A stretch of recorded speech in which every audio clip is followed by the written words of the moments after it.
Bismillahirrahmanirrahim. Assalamualaikum warahmatullahi wabarakatuh. Hamdan wa syukran lillah, la haula wala quwata illa billah. Alhamdulillahirabbil alamin. Hamdan katsiran thayyiban mubarakan fihi wa mubarak alaihi kama yuhibbu rabbuna wa yarda, amma ba'du. Sahabat surga yang Allah muliakan, kita pasti sangat mengenal dengan apa yang ada pada jasad kita. Hampir semua lekuk tubuh kita tahu di mana ada tanda lahir kita, di mana ada bekas luka, di mana ada banyak sekali hal-hal yang kita tahu tentang jasad kita. Tapi kadang kita justru tidak tahu ada apa saja di hati kita. Padahal di hatilah potensi terbesar kita sebagai manusia, yang jika kita bisa memanfaatkannya atau mengoptimalkan fungsi hati ini, maka kita akan bisa menjalani kehidupan ini insya Allah dengan lebih baik.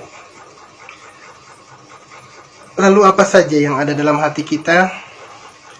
Seorang ulama besar mengatakan bahwa dalam hati kita ini bersemayam setidaknya 4 karakteristik, 4 sifat, yang keempatnya akan selalu berganti posisi untuk kemudian yang dominan akan tampil dalam gerak dan jasad kita. Keempat karakter itu pertama adalah karakter atau sifat ilahiyah. Sifat ilahiyah ini diwakili oleh rasa cinta, kasih sayang, dermawan, sabar, dan lain sebagainya. Di sisi lain, di hati kita juga ada bersemayam sifat setonia, yakni sifat sombong, sifat takabur, sifat tidak mau tunduk, dan lain sebagainya. Yang ketiga adalah sifat bahimiyah, yaitu sifat kehewanan, di mana sifat kehewanan yang paling dominan yang ada dalam hati manusia adalah sifat tidak tahu malu. Yang keempat, sifat sabaiyah, yakni sifat buas, sifat hewan buas yang raja tega, kejam, dan bengis. Keempat sifat inilah yang selalu berebut tempat di hati kita, di mana sifat ilahiyah tadi akan bertarung dalam tanda kutip dengan persekutuan ketiga sifat tadi, sifat setania, sifat bahimiyah, dan sifat sabaiyah. Ketika sifat ilahiyah ini menang, artinya mampu menekan ketiga sifat sebelahnya, maka yang akan tampil dalam diri kita adalah sebagai sosok yang bijaksana, yang arif, yang rajin ibadah, sebagai makhluk paripurna.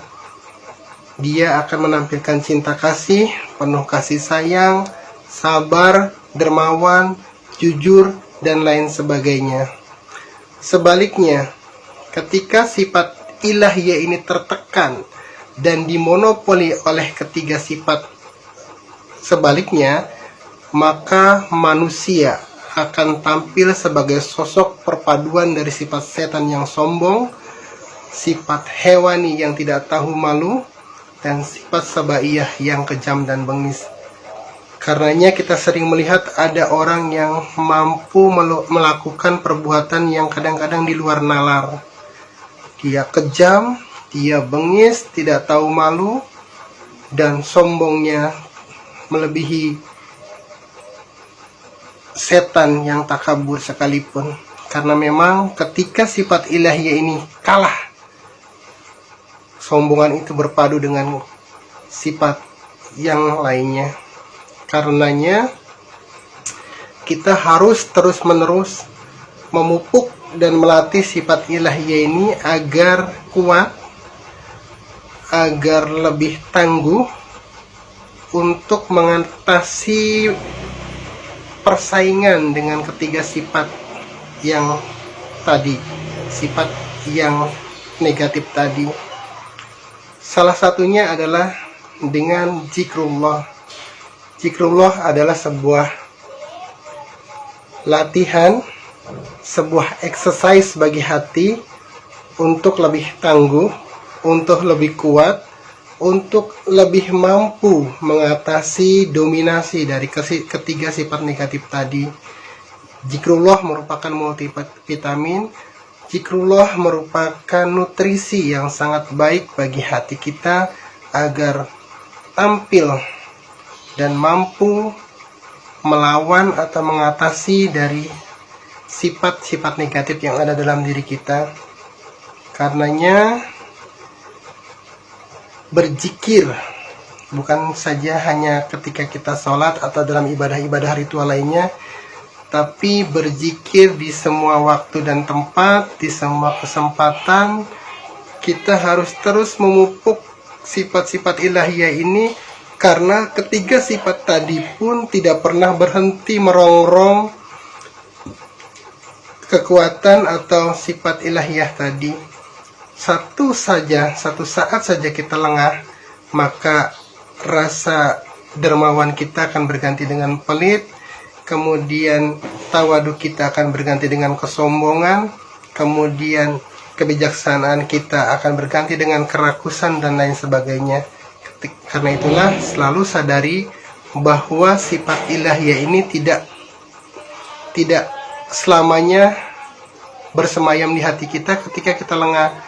Suatu saat sangat mungkin ketiga sifat negatif tadi akan merongrong kewibawaan sifat ilahiyah tadi, sehingga kita menjadi rusak karenanya.